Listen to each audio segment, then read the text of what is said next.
way. She's never used it. It's the same. But that. All right, guys. Well, we got the bus moved.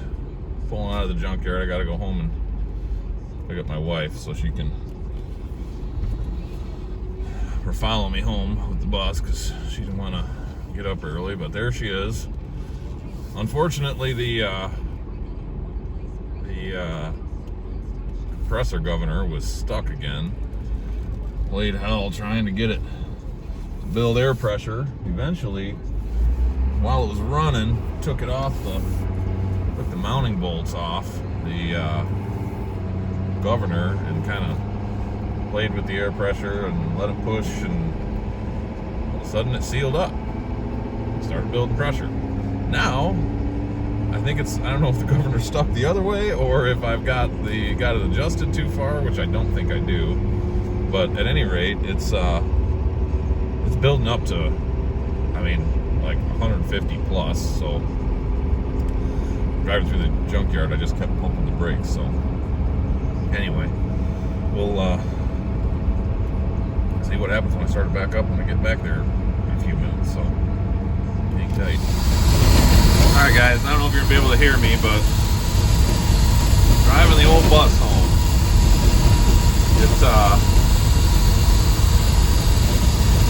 Might be sitting now. Played with the governor again. It was sticking the first mile or so, but I think now it's holding at about 135 pounds. So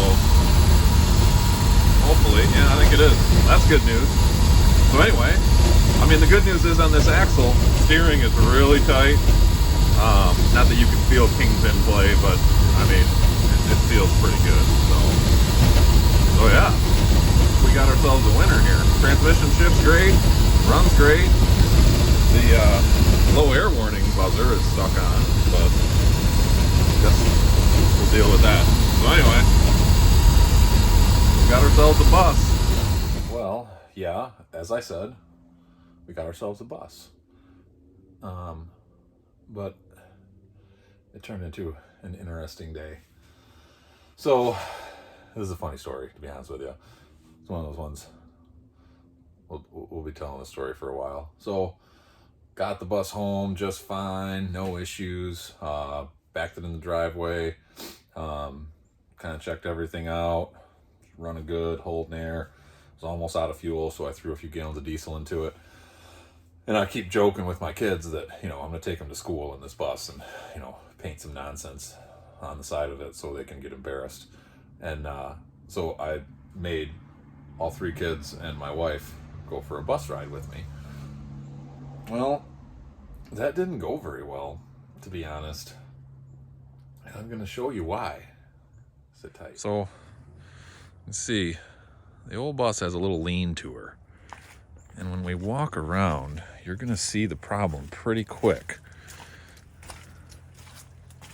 Especially if you focus on that rear axle. Would you look at that? Something doesn't seem right here now, does it? Nice brand new exhaust on it, though. That definitely doesn't look right. So we went over some bumps, and it was on a dirt road, and it did sound a little funny. I didn't think a whole lot of it. Then we came up to a stop sign, and when I hit the brakes, a loud groaning noise came from the back of the bus, and we started dog tracking to the right, and I was pretty sure it was going to drive itself into the ditch, but luckily got it stopped. Let me get underneath here and show you. You can see why this is.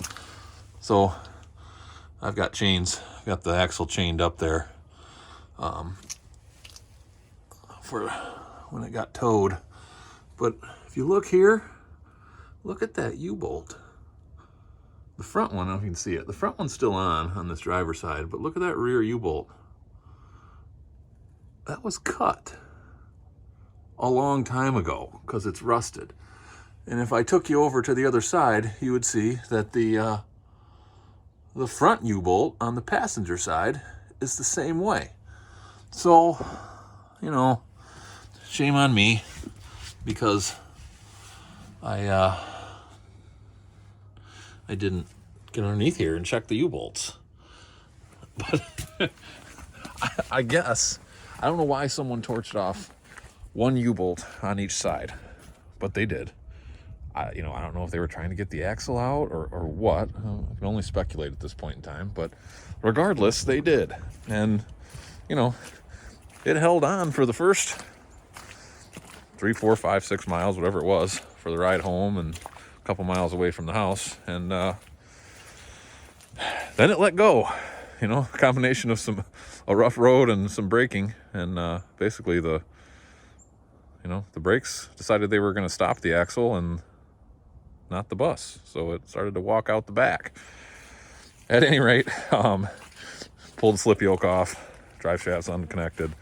Obviously, we weren't getting anywhere with that, so called my buddy. He came over and picked us up, took us back home, and got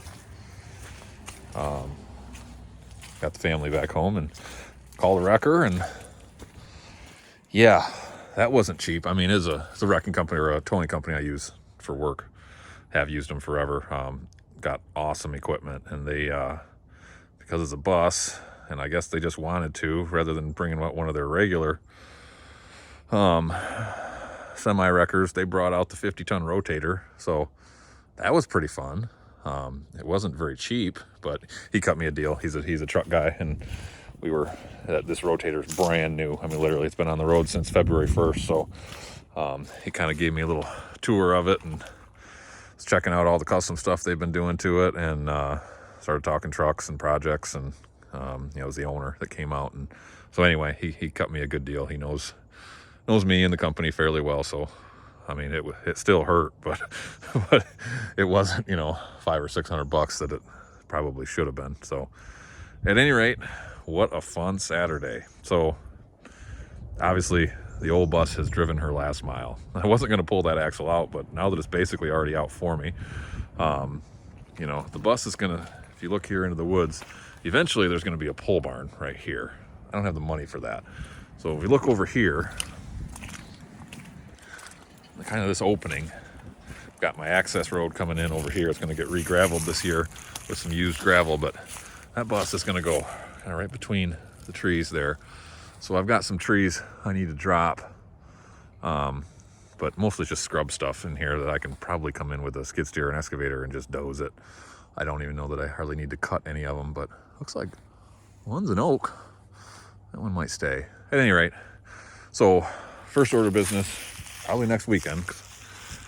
It just looks kind of ratty sitting over here, but we're going to get a skid steer behind it. Hopefully be able to lift up that ass end enough to get some cribbing underneath the frame.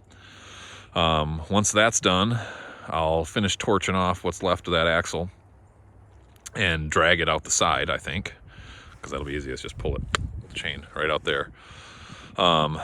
Then I will got enough room to get a machine in around it so I can get that front clip off, hopefully get the engine and trans out, and then I'm hoping I can pick it up from the back and, basically doze it. It's not going to get picked up very well, but if I use my big machine, I think I can pick it up. That thing will lift, depending on where you're at on the forks, that thing will lift around 4,000 pounds. So hopefully I can cantilever enough to make that work, but we'll kind of have to back it up and then pull it in over here. And then once it's in place in here, obviously we'll set the back end down without a motor in it. I think I can lift up the front, so get the front lifted up, just chain onto the frame rails and lift up with the skid steer, and then torch out the axle and drag it out, and then she's done. So that's relatively flat ground right there. It'll work out pretty good. I'll have to do a little blocking on it to to get to sit right with the entry door and all that. But anyway, that's the plan. Fun. We really nailed the white trash button for today, driving around in our ratty old school bus, breaking down on the side of the road and getting towed back. My neighbors are probably real thrilled with me, but hey, that's life, right?